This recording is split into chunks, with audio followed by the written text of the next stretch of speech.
YouTube, what's going on? It's Juan Gotti here with yet another Washington football team video, and in today's video, the official depth chart has been released. Most likely the depth chart that we will be using against Philadelphia week 1 this Sunday. So I'm doing my job to report it to you guys, to tell you who's starting, who's backing up.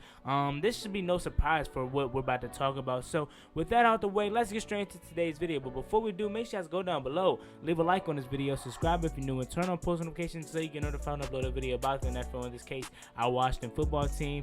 And let's get straight into today's video. Oh, first, I forgot to mention that tomorrow I will be going live on my channel talking about the Eagles week 1 matchup with my guy Protect Sports, and also on the Warpath we will be just previewing the Washington football team versus Philadelphia Eagles matchup, and I will have a video about that later this week, probably Thursday. So just keep on the lookout for tomorrow's live stream at 6 p.m. with my guy Protect Sports, and also on the Warpath. Then Thursday I will have my preview Washington versus Philly week 1. So just a little channel updates, and with that out the way, let's get straight into today's video. Yeah, how could I forget? Roll the intro, man. Baby, we are Washington. Let's get it.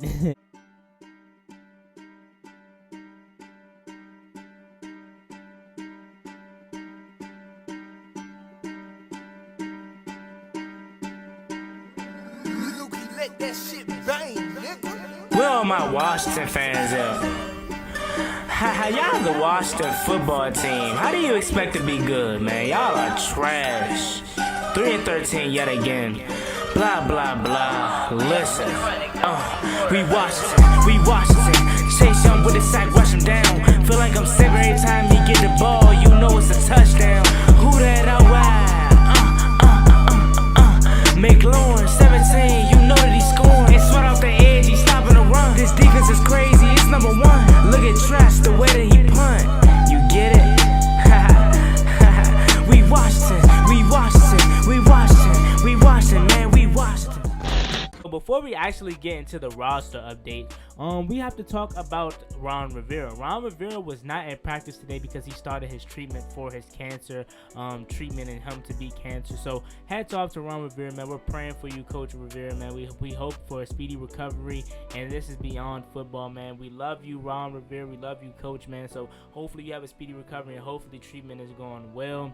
So with that out the way, Jack Del Rio will be taking over as the interim head coach for when he's not there at practice. So he'll, be the head coach in his place. So I'm thinking that head coach Rivera will be coaching Sunday. So no worries there. So with that out the way, let's get straight into this depth chart. So kicking things off, no surprises in my opinion. Maybe only at running back and outside linebacker are the 2 surprises that I've seen. So with that being said, wide receiver number 1 is Terry McLaurin. Backing him up is Antonio Gandy Golden. We expected this. Terry McLaurin is the X receiver for the whole entire year. Literally the best player on this team. So no surprises there. Left tackle Jerron Christian, Sadiq Charles backing him up, and David Stark. So that's good, man. 3 active left tackles, man. We need that because you know how it gets banged up in the trenches. Jerron Christian is the starter. We knew this. Sadiq Charles could possibly become the starter week 3 or week 4, considering the fact how good or how bad Jerron Christian performs week 1. And then after him, we have Wes Martin, the left guard. See, like I said in my last video, I didn't know which Wes was starting, but it seems like he's continuing to roll with the young guys. Wes Martin, earlier in camp, he called out Wes Martin for not taking advantage of this job and not taking advantage of the team first team reps that he was getting. So it seems like he fixed that, and now Wes Martin has won the job. Backing him up is Wes Schwartzer, like I said, so the West brothers. Then at center we have Chase Roulier starting, of course, and backing him up we do have Keith Ishmael backing him up. So nothing really too out of the ordinary right here. Only thing that's a little weird about this is right guard Brandon Sheriff is starting, but they do have Wes Schwartzer backing him up at right guard. So I didn't know this. I didn't know Wes Schwartzer was able to play both guard positions. Actually, I take that back. I knew he was versatile, so never mind about that. But right tackle Morgan Moses is starting, of course, and backing him up is Cornelius Lucas. So once again, more versatility because we brought in Cornelius Lucas to compete for the left tackle position, and he's backing up on the right tackle position. So there's nothing too out of the ordinary there, just more versatility. Then at tight end, we do have Logan Thomas starting. Jeremy Sprinkle backing him up, and Marcus Ball being the third. Now, a lot of people were not surprised, but they were just like, why isn't Marcus Ball, being the second tight end? Maybe just because Jeremy Sprinkle is a veteran. He knows, the offense. He's a veteran. He's been there before, and we don't want to put Marcus Ball into the fire. But as far as the starting position, we knew Logan Thomas has won this job. Him and Dwayne Haskins' chemistry was just phenomenal. Every time we got in the red zone, it's like we almost scored every time. So tight end, no surprise.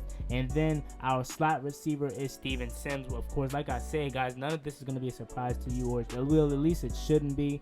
Backing him up is Isaiah Wright, who made the roster. Then the second receiver alongside Terry McLaurin is Dontrell Inman, of course. And like I said, once again, no surprise there. Then your quarterback is Dwayne Haskins, Kyle Allen, and Alex Smith. So Kyle Allen will be your second string quarterback. If anything was to go wrong week 1, let's knock on some wood here. Please, God, I'm begging you, please make sure my quarterback stays healthy. But if anything out of the ordinary happens for Dwayne Haskins, then Kyle Allen would be the one to step in. So most likely Alex Smith will be inactive on game days to at least start the season. Then running backs is where it's a little weird. We know how we cut Adrian Peterson for Antonio Gibson, so we thought Antonio Gibson was going to be the one to be starting week 1, but actually it is J.D. McKissic. Backing him up is Antonio Gibson. Peyton Barber and Bryce Love is the fourth string running back. That's a little weird because we thought Antonio Gibson was going to be the starter, and how comfortable would you be with a guy that only has 1,000 all-purpose yards in his career? Maybe just because of veteran presence, and that's one thing that I'm thinking. I'm thinking, like, guys, calm down, because all the running backs are still going to get some bump. Just because you're not starting doesn't mean anything. And also, it's still a couple days before they still can change it now, but I'm pretty sure this is set, and this is how things will be versus Philly. So not really nothing too surprising, but besides the running back position, because we thought Antonio Gibson was going to be the starter, but J.D. McKissic seems like he's going to be the starter. We really thought J.D. McKissic was going to be the third down back, but hey, you never know. Maybe this offense is just tricky. Maybe this even isn't the real roster. I mean, they probably want to keep everything on a hush. You know what I'm saying? They want to keep everything as little, giving out nothing that we can give, giving out very little to none to other teams. So maybe this isn't the real lineup. You know what I'm saying? Obviously, besides Dwayne Haskins, Logan Thomas, and the offensive line. So maybe what they're trying to keep the running backs on a hush. You know what I'm saying? Maybe. Who knows? Because no one really knows who Antonio Gibson is. He started to slowly creep up draft boards after we cut Adrian Peterson, but let's still be real. They don't know what a fourth-round running back talent that we have in one Antonio Gibson. So maybe they're trying to keep that on a hush. Then we flip over to the defensive side of the ball. We have Chase Young starting at right end.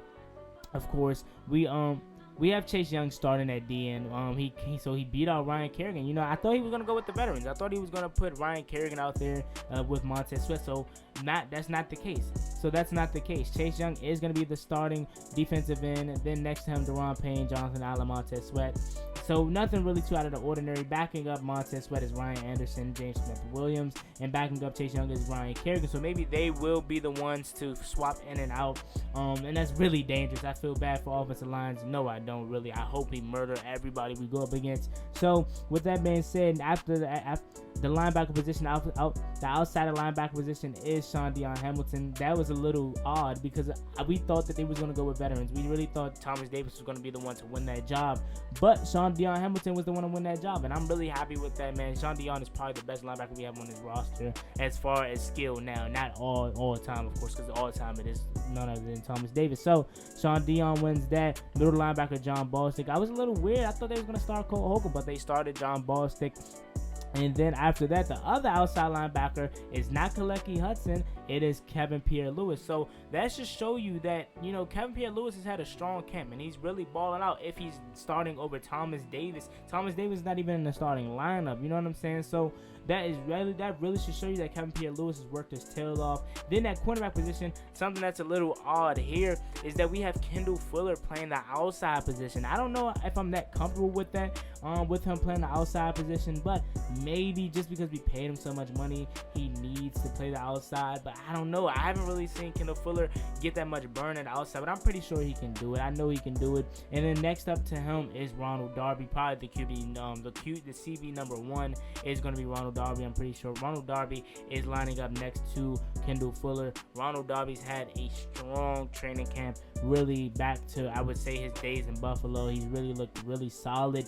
And then safeties, of course, strong safety Landon Collins and Troy Ackley. Troy Ackley is really balled out this training camp. We've been talking about him all training camp. Backing him up is Carmen Curl, and backing up Landon Collins is none other than DeShazer Everett, and backing up Ronald Darby is Greg Stroman. So I was wrong. I really thought Greg Stroman was going to be your starting cornerbacks. I said don't be surprised if it's Ronald Darby or Greg Stroman, but it turns out to be Kendall Fuller. I didn't think it was going to be Kendall Fuller only because he was hurt this for the majority of the training camp, so I didn't think he was going to be ready, but it turns out that he is ready. And then your specialist, you have Tressway, Dustin Hopkins. Of course, Tressway as your holder for field goals, Nick Sunbird as your long snapper, and your kick return duties. Your kick return is Steven Sims. Backing up Steven Sims is Antonio Gibson, and backing up Antonio Gibson is Danny Johnson. So Steven Sims is your kick returner and punt returner for the 2020 season, but to at least start it. And that's a little surprising. I thought they were going to give it to Isaiah Wright, maybe Antonio Gibson, because we wanted Steven Sims to focus strictly on slot receiving ability. We wanted Steven Sims to focus strictly on the slot and not having to worry about anything else, but it seems like they have other things in mind. Hopefully he can stay safe. Maybe they just want to warm him up for when he gets in the slot. Hey, we know how dangerous he is in the kick return game, but not really no surprises at all outside of running back, maybe cornerback because Kendall Fuller's playing outside, and also I think I don't remember the last one I said. I think I said tight end, or no, outside linebacker. It was Sean Dion starting over Thomas Davis. Other than that, everything seems normal. You know what I'm saying? So with that being said, week 1 is right around the corner. Once again, don't forget I will be going live at 6 p.m. on my channel tomorrow with my guy ProTech Sports, and also on the Warpath previewing the Washington football team versus Philadelphia week 1 this Sunday, guys. We are literally 2 sleeps away from the NFL season, and we're 5 days away from our game versus Philly. I cannot wait. Can it come any faster? I can just taste it in the air. I can smell it in the air. It just smells like football season, man. So I cannot wait. But as always, me and boy One Gotti, like, comment, subscribe, help to Washington football team. I'm out. Peace.